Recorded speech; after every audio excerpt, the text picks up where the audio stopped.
Bonsoir, mesdames, messieurs, et bienvenue à cette quatrième émission de la Zone Neutre sur les ondes de Frontières FM. Salut, messieurs, comment allez-vous? Alors, bien! Oui, ça va. Bien, merci. Ça va bien. Ce soir, on va certainement parler de plusieurs affaires, certainement de plusieurs résultats ont découlé de la fin de semaine. On va débuter cela avec Crack. Qu'est-ce qui a attiré ton attention cette fin de semaine, surtout du côté du Blizzard? Ben, Blizzard, écoute, quand tu remportes 5 victoires consécutives, c'est certain que ça met le sourire dans le vestiaire des joueurs, puis c'est vraiment, ils sont plus enthousiastes, là. Du côté de Pat? Disons qu'un point sur quatre, c'est un petit peu décevant côté des Rapides. Il y a des petites choses à corriger, mais on se tient toujours au premier rang, là. Gilles, pour ta part? Ben, écoute, j'ai vu un match de chacune des équipes, Junior A, donc on pourrait dire tout baigne dans l'huile pour le Blizzard, mais ça commence à être un petit peu plus difficile pour les Rapides. Sont-ils victimes de leur succès en début de saison? Ben, ça reste à analyser. Et aussi, on voudrait souligner l'excellent résultat de l'équipe masculine senior des Républicains de la Cité des Jeunes en soccer interscolaire, champions provinciaux. Ils ont défait le Communications Valley High School par la marque de 3-1 en finale, donc champions provinciaux du côté de cette équipe. On tient à leur féliciter là, pour leur excellent résultat. Et en entrevue ce soir, messieurs, Jacob Terrasse, qui est fraîchement victorieux d'un combat de Muay Thai du côté de Montréal. On va jaser de lui là, avec cette nouvelle passion. Et René Thibault, entraîneur adjoint des Forestiers du Restigouche-Ouest. On va parler un peu de ce début de saison, puis comment on s'est ajusté avec cette nouvelle réalité du côté du Restigouche-Ouest avec du hockey junior B. Tout ça dans l'émission numéro 4 de la Zone Neutre. Au 92.7, la Zone Neutre. Alors, on débute le tout avec le Blizzard d'Edmundston qui a été victorieux à 2 occasions la semaine dernière et Crack, certainement, ça va faire du bien là, avec ces 2 victoires, 5 consécutives, là, on peut dire. Là, donc, ça va bien, là, tout baigne dans l'huile pour le Blizzard actuellement.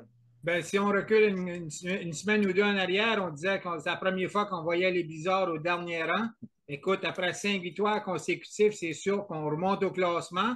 On est 3e, écoute, mais quel classement? Si vous avez la chance d'aller voir le classement dans la section Nord, écoute, là, une fin de semaine, tu peux descendre de 2 positions, comme tu peux monter de 3 positions.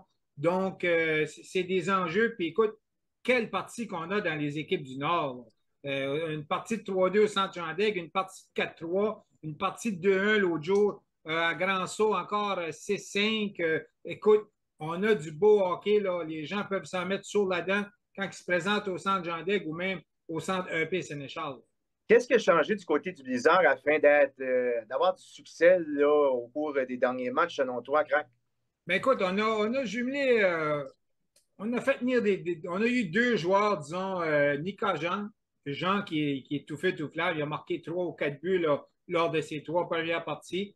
Le grand, comme Gilles l'appelle, le pan de mur Tinsdale, ben lui, il va s'adapter. C'est une situation que tu arrives, c'est sûr, tu arrives d'une équipe, tu ne peux pas tout branler, mais il va avoir un certain rôle à jouer. Écoute, c'est la même chose qu'Émile Fournier. Émile Fournier, sur le jeu de puissance, sa job, c'est en avant du net. Ben lui, ça sera sur la 2e unité à se placer en avant du net puis tenter d'aider le Blizzard à remporter des victoires, là.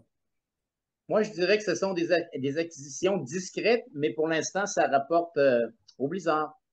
Il y a une autre acquisition au cours de l'été qui fait grandement plaisir à la direction de l'équipe. L'équipe, c'est Cédric Massé là, qui connaît du succès. Le Blizzard, d'ailleurs, a alloué le moins nombre de buts jusqu'à présent dans la Ligue de hockey des Maritimes avec 47. Donc, son apport devant le filet a certainement de grandes choses à faire là, avec ses succès là, du côté du Blizzard, assurément, Crac. Ah oui, c'est sûr. Puis c'est un gars qui est calme, hein. On l'a vu en entrevue la semaine passée. C'est un petit gars qui est sur terre. Il a les 2 pieds à terre. Il sait ce qu'il va. Puis dans le filet, il est bien calme. Il panique pas avec rien.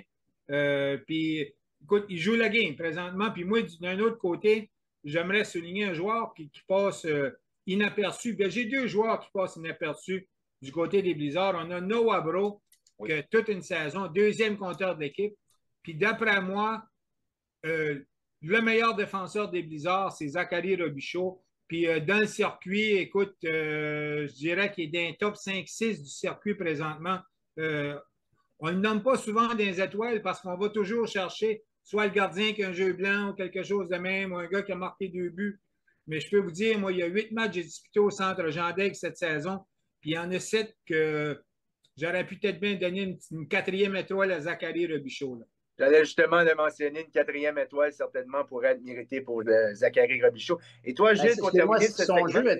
Son jeu a tellement progressé cette année parce qu'il s'est dit, écoute, c'est le temps d'essayer. Je crois que c'est sa dernière saison. Peut-être qu'il reviendra l'an prochain, mais il a décidé de transformer son jeu un peu plus à l'attaque. Puis ça paraît tellement, puis ça semble lui être facile aussi. Donc, c'est de la confiance qu'il est allé chercher aussi à ce niveau-là. Puis pour revenir à ce que tu as dit, Crac, là, les pointages serrés, ça nous donne du hockey en levant. Puis, tu sais qu'on est à un tir que le match peut virer de côté. Un lancer qui entre dans le but adverse, on arrive avec des pointages égaux, des choses comme ça. Donc, ça garde les spectateurs et les joueurs en haleine jusqu'à la toute fin. Puis ceux qui font la description aussi au 2e étage.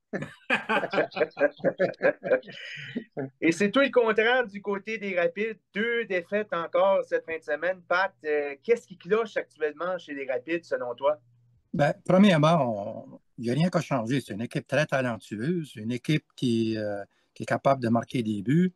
On a des petits problèmes en défensive dernièrement, mais je pense que qu'est-ce que c'est qui est la plus grosse affaire, c'est que les succès des Rapides en début de saison, on le comprend, c'était le temps de possession de la rondelle. On était disciplinés, on était capable de prendre un momentum pour marquer plusieurs buts de suite. On a vu ça d'ailleurs contre le Blizzard, un match, là, on se souvient grand saut. Mais là, dernièrement, qu'est-ce qui arrive, c'est que, justement, Gilles, la semaine passée, m'a posé une question, comment on pourrait gérer la victoire du côté des... Comment on gère la victoire? Moi, je vais aller plus loin que ça, je vais dire, avant de penser à la victoire, il faut gérer les émotions aussi. Parce que là, on est très émotif du côté des joueurs. On marque un but, on est tout énervé un petit peu, on va sur la patinoire, les bâtons sont élevés, on écope d'une pénalité. Là, ton momentum, il est brisé. Là. Puis, ce n'est pas juste des pénalités mineures, des fois, c'est des pénalités majeures. Donc, on joue souvent en infériorité numérique. On se fait marquer des buts. 5 buts en avantage numérique qu'on a accordé en fin de semaine. Là. Et je te dirais aussi que c'est difficile du côté... Bon, on parle de la discipline, mais tes joueurs en défensive, on sait qu'il y a des joueurs là-dedans qui sont capables de supporter une attaque. Donc, quand tu ne joues pas à 5 contre 5, c'est difficile. On a vu dimanche un match jusqu'à ce qu'Adam Lecourt a été obligé d'arrêter plusieurs. Bien, il a fait face à plusieurs échappées, justement à cause de ça. Donc, écoute, je pense que c'est pas, comment je pourrais dire ça, c'est pas la fin du monde. L'équipe est toujours au premier rang, mais c'est juste qu'il va falloir qu'on organise des choses au niveau de la discipline, puis parler aux joueurs un petit peu, puis pratiquer les unités spéciales, c'est important. Est-ce que, Pat, tu parlerais d'un mini creux de vague actuellement pour l'équipe? Moi, je vais dire que ça arrive d'un bon temps, justement, parce que, bon, l'équipe allait bien, puis même ça a surpris tout le monde. Puis si on pensait qu'on était capable de se sauver avec, disons, un penalty kill, là, je cherche le mot en français, jusqu'on pouvait être premier dans le circuit, on est rendu 3e dans la ligue. Là. Donc, il y a 5 buts en avantage numérique qu'on a accordé en fin de semaine, dont même 2 buts en infériorité numérique. Donc, il va falloir qu'on soit plus conscient de ça, la discipline, et du fait qu'on joue contre des bonnes équipes, justement, dans cette division-là. Et tu l'as mentionné, Oui, vas-y, Jean. Non, je veux dire, des fois, les bonnes équipes font leur chance, puis on réussit toujours à s'en sortir dans un match, mais ça n'arrivera pas 52 fois, cette histoire-là. Là. Ça, c'est une autre chose aussi. Là. C'est ça. D'ailleurs, les Rapides vont effectuer l'un de leurs plus gros voyages de la saison en Nouvelle-Écosse. Est-ce que ce sera le déclic possible pour l'entraîneur Greg Leland afin de retrouver le sentier de la victoire? Bien, on sait que ces voyages-là, ça aide beaucoup. Ça aide à la chimie de l'équipe, la cohésion. Puis je ne dis pas que c'est un problème vraiment du côté des Rapides, c'est pas ça. Sauf que là, tu dis, tu n'es pas devant tes spectateurs, tu as moins de pression un petit peu, tu t'en vas jouer en Nouvelle-Écosse, puis on joue quand même 3 matchs en 3 soirs. Jeudi soir à Pictou, vendredi à Yarmouth, samedi contre Valley. D'ailleurs, 7 des 8 prochains matchs des Rapides sont à l'étranger. Donc, tu as un bon test, là. Puis si on est capable de sortir de là, puis je ne dis pas nécessairement être au premier rang, mais être parmi les 3 meilleures équipes, ça c'est ma prédiction personnelle, là, bien, on a fait un bon bout de chemin. Parce que ça veut dire ça, qu'on va avoir une fiche quand même gagnante là-dessus. Là. Ce qu'on a remarqué, Gilles, aussi, lors d'une diffusion de notre dernier match, les équipes du Sud ont battu les équipes du Nord, ce qu'on ne voyait pas au début de la saison. Puis en fin de semaine, il y a eu 3 défaites des équipes du Nord contre les équipes du Sud. Puis comme je le dis, au début de la saison, le Nord était vraiment supérieur au Sud, mais là, on est rendu au même niveau, là. Oui. Ouais, effectivement. Écoute, ça s'annonce intéressant pour les prochaines semaines d'ici Noël et par la suite aussi. Mais comme ça a été dit souvent, une saison, ça ne se gagne pas en octobre ou en novembre. C'est quand arrivent les choses sérieuses au printemps, ça donne le temps aux équipes quand même de bien faire les choses et de se préparer en conséquence puis de tenter d'amasser le plus de points possible au classement pour figurer dans le top 4. Ça, c'est évident. Alors, Écoute, début comme de tu disais, Gilles, si tu veux pogner un creux de vague, c'est le temps de le pogner. Vers la fin de la saison, c'est là que tu veux aligner les victoires. Disons, dans les derniers 8-10 matchs de la saison, c'est là que tu veux coller tes victoires. Si tu as avoir un petit creux de vague en mi-saison comme ça, oui, c'est pas plaisant, mais il y a un certain moment donné que tu vas en avoir un creux de vague. Peut-être Pat pourrait préciser, mais les Rapides faisaient face à un manque d'effectifs en défensive parce que Loïc Francoeur, le 91, était en position de défenseur lors du match de dimanche aussi. Donc, il y a des effectifs manquants. Topolnitsky, je crois. Là. Oui, c'est ça. Topolnetsky n'était pas là, je pense. Ça fait 2 matchs qu'il n'est pas là. Ça, c'est un gros morceau quand même. Puis Loïc Francoeur, quand même, il se débrouille très bien en défensive, mais Loïc Francoeur, c'est un marqueur. Donc là, tu l'enlèves d'un trio offensif, ça fait mal un peu à l'équipe. Donc, parlons début de saison, là, dans le circuit KRTB, les Panthères de Haut-Madawaska ont débuté leur saison du côté de Desjely. Gilles, tu étais présent au match. Moi aussi. Moi, je ne peux pas parler. Donc, Gilles, je vais te laisser la parole. Selon toi, qu'est-ce que tu as remarqué écoute, en ce début de saison du côté des Panthères?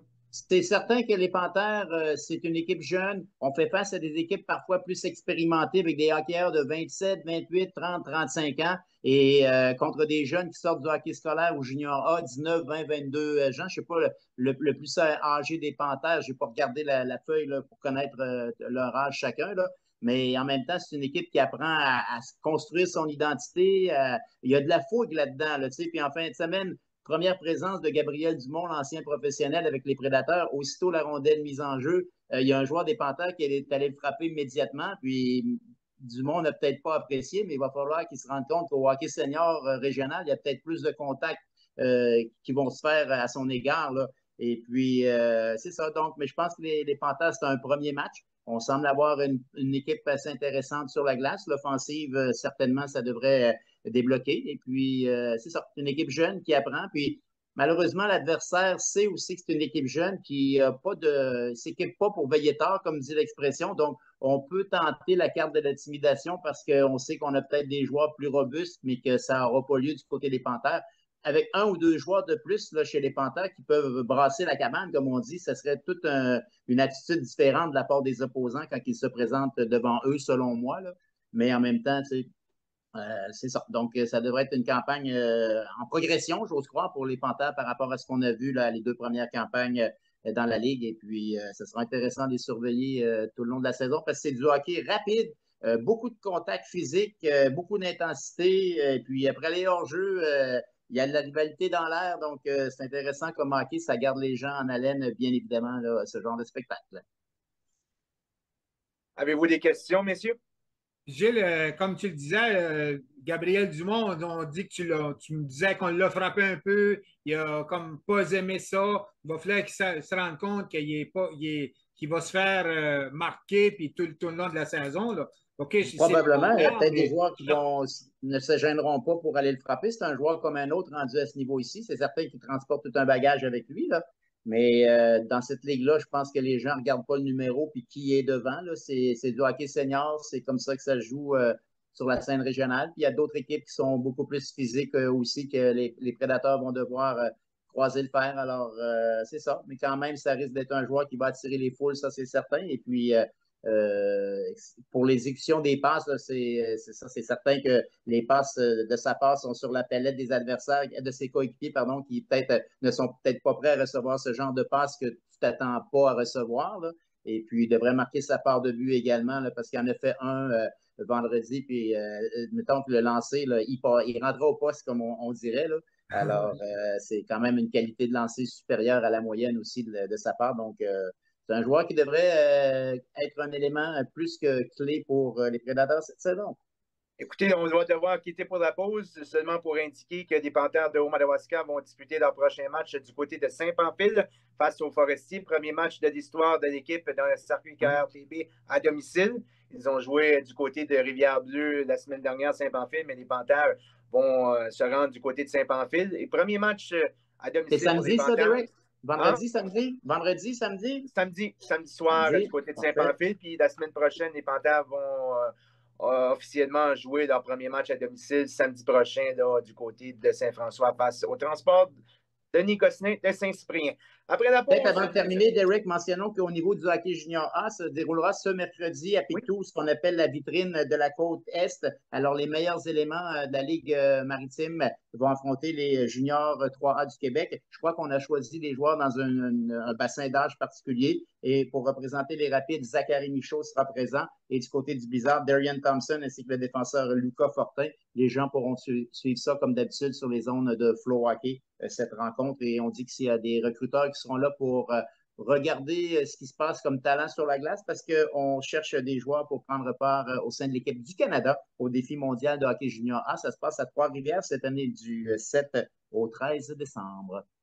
Donc, après la pause, Jacob Terrasse sera avec nous. Là. Il est fort d'une victoire en Muay Thai, donc on va lui jaser de tout. On vous revient dans quelques instants à la zone neutre. Au 92.7, la zone neutre.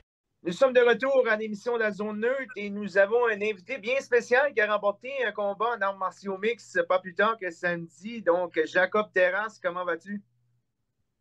Ça va bien, vous? Ça va bien, garde, là. Une petite cicatrice, on voit que tu t'es battu. Puis certainement, une autre victoire à t'affiche, c'est certainement, ça fait plaisir. Puis je suis certain que tu dois être satisfait avec le travail que tu as mis là, à l'œuvre au cours des dernières semaines. Ben ouais, non, c'est sûr, on est vraiment content. On a mis beaucoup d'efforts là-dedans et de temps. Fait que c'est tout le temps gratifiant à se retourner chez vous avec une belle victoire. D'où est venue cette passion-là des arts martiaux mixtes? Parce qu'avant, on te connaissait en tant que gardien de but, mais là, pourquoi que tu as choisi de poursuivre un peu là, cette passion-là pour les arts martiaux mixtes? Ben, ça fait 3 ans que je m'entraîne un petit peu. Je faisais ça quand ma saison de hockey finissait. Je trouvais que c'était un bon sport pour te garder en forme, puis conditionnement physique, puis tout ça. Là. Je trouvais que c'était bon pour garder la shape pendant l'été. Fait que j'ai tout pratiqué ça, puis j'arrêtais pendant ma saison de hockey. Mais là, vu que j'ai fini ma carrière interscolaire, j'avais plus de temps cette année pour en faire. Puis cet été, ben, j'ai décidé de me lancer plus sérieusement là-dedans. Fait que j'ai commencé à faire des combos au début de l'été, puis c'est ça. Quoi, Jacob, que tu t'entraînes avec quelqu'un qui est quand même expert en la matière, là, du côté de Kedgewick, là? Ouais, avec Bruno Lurette, là, on est vraiment choyé de l'avoir. Il est vraiment bon pour nous autres, puis il donne beaucoup de temps là-dedans. Puis on est extrêmement chanceux de l'avoir. Peut-être, Jacob, explique-nous, il y a plusieurs variantes là, dans ce sport-là. Là. Toi, en fin de semaine, on appelait ça Muay Thai, mais il y a différentes catégories de combats aussi, là, hein? Ouais, ben comme qu'est-ce qu'on fait nous autres, c'est K1, comme dans qu'est-ce que je combats tout de suite. Ça, c'est une variation du kickboxing un petit peu. Tu as le droit à un coup dans le clinch. Mais là, ils ont rajouté une nouvelle règle. Ça ressemble un petit peu plus à du Muay Thai. On a le droit de faire des balayages, des sweeps. Fait que ça m'a quand même bien aidé en fin de semaine. Puis oui, il y a plein d'autres arts martiaux aussi, là, comme que vous dites, là, il y a du MMA, il y a de la boxe, il y a du... ben, je pourrais t'en nommer plein, là, du judo, puis ça, c'est tous des belles arts martiaux, là. Il y en a plein. Toi, à date, tu as quatre combats, si je comprends bien, qui ont été faits. Ouais. 4-0? Ouais, c'est ça. OK. Il a fallu toujours que tu ailles combattre à l'extérieur. Est-ce qu'il est possible qu'à un moment donné, ça pourrait être. Ben, je pense qu'il y a eu Campbellton qui est quand même assez proche, mais est-ce que ça pourrait un jour qu'il y aurait un gala qui serait organisé peut-être dans le Restigouche-Ouest, Saint-Quentin-Kedgewick, là? Savez-vous? Ben, c'est sûr, ça serait le fun. Bruno avait organisé un séminaire cet été. Chez lui, on a vraiment un beau spot, là. Il a construit un gros setup pour installer un ring dehors. Puis c'est vraiment spécial. Puis il y avait des combats d'exhibition qui se faisaient là-bas. Fait que là, j'avais pu participer à cet événement-là. Mais c'est un petit peu plus compliqué que ça si de vrai gala au Nouveau-Brunswick, parce que c'est quand même assez compliqué avec la fédération. C'est plus cher puis plein de régines.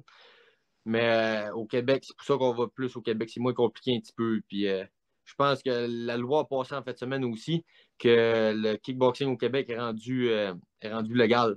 Parce que c'est comme à la limite, là. Puis je pense que la loi a passé, puis c'est reconnu un sport légal au Québec. Est-ce que tu as des aspirations futures? Est-ce que tu veux progresser dans ce sport-là? Est-ce que tu as des objectifs précis dans le futur? Ben, c'est sûr que j'aimerais aller à MMA à un moment donné. Ça, c'est sûr. Ça a été comme un rêve pour moi que je veux faire un combat de ça. Fait que ça serait quand même assez spécial. Puis peut-être bien aller chercher une ceinture en kickboxing sur Lumberjack Promotion. Ça serait pas pire ou n'importe où au Québec. Moi, c'est sûr que me pogner une ceinture avant d'aller à MMA, ça serait spécial. Franck, en terminant, une question? Ouais, toi, quand tu fais des combats, c'est-tu d'une arène comme de boxe ou c'est d'une arène comme dans la MMA ou Ben, c'est dans un ring. Un ring d'un comme un ring? ring de boxe, soit. OK. Tout ça. Gilles, en Moi, terminant? j'aimerais juste demander, Jacob, je crois que tu vas peut-être reprendre les jambières de gardien de but pour la saison d'hiver, mais est-ce qu'il y a un autre combat qui est planifié dans ton horaire à court moyen terme? Tout de suite, j'ai pas vraiment de combat en tête, là, parce OK. que déjà, j'ai fait 2 combats en 2 semaines. Là. Oh, C'est quand même assez rough oui. sur le body. Ouais, 2 semaines passées, c'était à Pointe-à-la-Croix. J'avais bien performé là-bas, puis j'avais pris l'opportunité d'aller me battre à Montréal en fin de semaine. Puis tout de suite, non, je vous dirais que non. Là. Moi, attendre probablement à la fin de l'hiver, probablement début printemps. En Donc, tu gros, Dana confirmes White aimerait bien dans short notice 2 semaines. Ah, tu acceptes, lui, il serait content en termes de UFC. Ouais, c'est ça.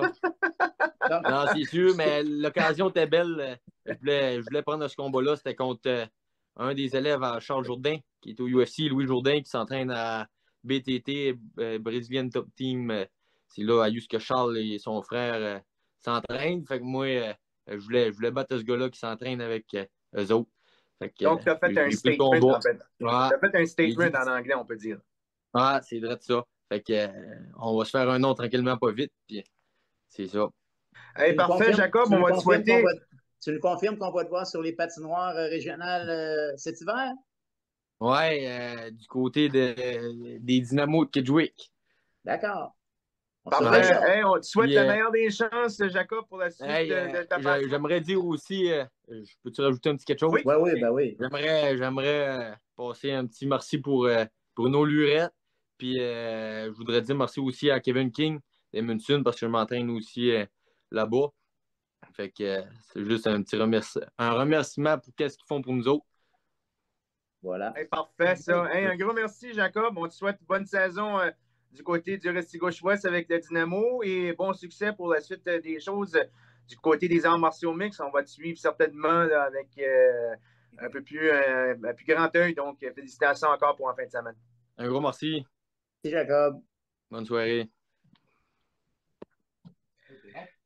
Après la pause, nous aurons René Thibault, assistant entraîneur des Forestiers du Restigouche-Ouest. On va parler un peu du début de saison puis comment que ça se déroule du côté de Saint-Quentin. À plus tard. Au 92.7, la zone neutre. Nous sommes de retour à cette émission La Zone Neutre et j'ai le plaisir de recevoir, nous avons le plaisir de recevoir René Thibault, entraîneur adjoint des Forestiers du Restigouche-Ouest. Bonsoir René, comment ça va? Ça va bien, vous autres? Ça va bien. Merci. Début de saison qui, oui, on a un peu de difficulté, mais malgré tout, c'est de bon augure, malgré tout, là, un nouveau calibre de jeu qui s'est implanté du côté du Restigouche-Ouest. Comment on a entrevu ce début de saison en tant qu'entraîneur adjoint et avec ton homologue Jason Leblanc qui est entraîneur-chef? Mais on prend ça du bon côté. Je veux dire, c'est sûr qu'on n'a pas encore connu la victoire jusqu'à date, mais il y a quand même des points positifs pareil. Si tu regardes les matchs qu'on a joués pour jouer contre des équipes, vu que le nombre d'équipes est pas élevé, le calibre est terriblement fort dans le junior B. Puis je trouve que pour une équipe d'expansion qui commence juste avec des nouveaux gars, c'est la première fois qu'ils jouent ensemble. Il y en a qui arrivent du junior A, il y en a qui arrivent de l'interscolaire. Tu sais, c'est une grosse gap. Pareil, on est des jeunes joueurs. Je trouve vraiment pour la première saison, on compétitionne assez bien pareil contre les autres, là. Mais est-ce que, à tout le moins, René, vous sentez une progression sur la glace depuis le début de la campagne? Oui, on sent une progression. Je te dirais, c'est pas vraiment le côté sur la glace qu'on qu'on est inquiet de, parce qu'on sait qu'on a beaucoup de talent côté glace. On est des joueurs de talent, on est des joueurs de caractère, tout ça. C'est juste de prendre puis d'essayer de trouver la manière d'avoir une bonne chimie. Tu sais comme moi que ça prend du temps à bâtir une chimie dans une équipe. Avant que les joueurs... Il nous manque peut-être 2, 3 pions ici et là que ça nous prendrait aux bonnes positions. Ça fait que ça qui fait que ça force des joueurs, des fois, à jouer dans la mauvaise chaise qui ne devraient pas jouer. Je veux dire, un joueur de quatrième trio, des fois, qui se retrouve sur un deuxième trio par défaut parce qu'on essaie de faire quelque chose. C'est pas vraiment ça son rôle. Il essaie son meilleur, mais, tu sais, je veux dire, à un moment donné, on fait avec ce qu'on a aussi présentement. Puis les gars ont un gros caractère. On a 2 ou 3 games, je pense qu'on a revenu de l'arrière, des gros pointages, tout ça. Ils ont une grosse force de caractère. Puis l'ambiance dans la chambre est vraiment bonne comme c'est là tout de suite, même si on n'a pas la victoire. C'est juste une question d'une coupe de petites affaires. Ça va venir. Puis j'ai comme l'impression, mec, la victoire commence à arriver. Ça va faire boule de neige. Ben, tu l'as mentionné un peu tantôt, il n'y a pas beaucoup de joueurs là-dedans qui ont eu des interactions en jouant ailleurs ensemble par le passé. C'est ça aussi, c'est tous des nouveaux joueurs qui se greffent ensemble pour former une nouvelle équipe aussi, là, d'un grand territoire aussi, là. Ben, c'est ça qui est l'affaire. Puis, veut pas, la Ligue junior, c'est quand même une grosse gap d'âge, là. On va de 16 à 21 ans, là. Ça fait des late teenagers à aller à des jeunes adultes. C'est pas tout le monde, des fois, qui a la même maturité. C'est pas tout le monde qui a la même mentalité. C'est de essayer de faire ça fonctionner ensemble. Sur ce côté-là, ça va vraiment bien. Les jeunes, une bonne gang de jeunes, respectueux, travaillants. On a de l'expérience, Jason, coach d'expérience en arrière du banc.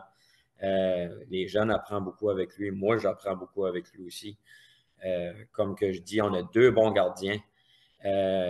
Les pointages des matchs qu'on a eus ne reflètent pas vraiment la qualité qu'on a en avant du net non plus. Parce que veut pas. On a quand même eu des games. La première game contre les Coyotes, 2-0. Je veux dire, on a eu des games de 5-4 en prolongation, tout ça. Puis on se le fait dire aussi par les autres équipes, que à leur première année, ils ne sentaient pas forts comme que nous autres, on est tout de suite. Ça fait qu'ils nous disent, toutes les équipes nous disent qu'on compétitionne bien contre les autres, puis que c'est juste une question de un joueur ou 2 qui se rajoutent dans l'alignement. Les bonnes positions tombent aux bonnes places. Puis je pense qu'on va être quand même dangereux pareil. Patrick, tu as une question pour René? C'est ça. Moi, je proviens de la région de la Vallée des Rivières. Donc, tu as sûrement des joueurs de Saint-Léonard-Saint-Anne sur ton équipe. Hein? Oui, oui. J'en ai de Saint-Léonard. J'ai Colby Morin qui vient de Saint-Léonard. On a plusieurs de grands sauts. On a Maxime Mador, on a Maxime Bourgoin. On a Nathan Michaud dans les nets. Tout ça, ça fait qu'on a un gros bassin de joueurs assez qui viennent dans la région de Grand-Sault, Saint-Léonard, Edmundston. Oui. Si on aurait un joueur à aller à recevoir, est-ce qu'on viserait pour un joueur offensif ou qu'on irait à un défensif ou un gardien de but? Si tu pourrais ajouter un élément là, qui pourrait peut-être changer la saison de ton équipe? Ben, je te dirais qu'un bon joueur d'avant, offensif, défensif, les deux. Un bon à la défense, un bon à l'avant, ça nous donnerait un grand coup de main parce que je ne sais pas si vous avez remarqué la dernière game, mais j'ai commencé la game avec 5 défenses. Ça fait que j'avais même pas 6 défenses parce qu'on avait 2 défenses qui avaient tombé malades la soirée d'avant. Tout ça, mais tu sais, je trouve que j'ai une belle profondeur à la défensive, pareil. J'ai des bons défenseurs, des gros défenseurs, tout ça. C'est juste d'adapter le style de jeu qu'on veut emmener, tout ça. Puis c'est aussi tu sais, quand tu as 17, 18 ans, puis quand tu as 20, 21 ans, des fois, emmener l'émotion sur la glace, emmener le grudge, comme qu'on dit, des fois, peut-être pour un jeune de 16, 17 ans, c'est plus dur à aller chercher qu'un gars de 20 ans ou des choses de même. Ça fait que c'est plus ça qu'il faut travailler. Je pense que les défaites qu'on a reçues jusqu'à date, c'est même pas des défaites côté skill hockey, c'est juste côté l'émotion qu'on met sur la glace. Qui est-ce qui la veut plus que l'autre?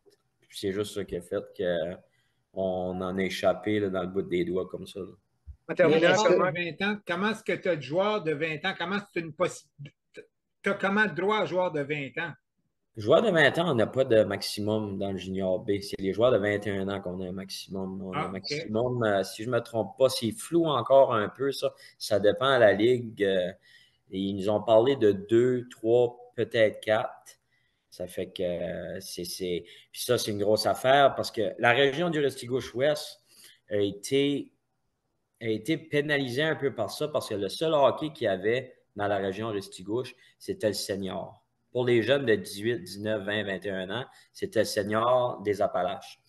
Puis, il y a un règlement dans le junior B qui dit que si tu as 21 ans puis tu as joué un plus gros calibre que le junior B l'année d'avant, tu ne peux pas jouer dans le junior B.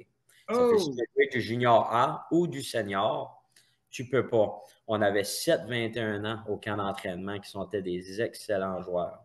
Excellents joueurs. Puis on avait un Matthew Parker qui est un excellent gardien aussi.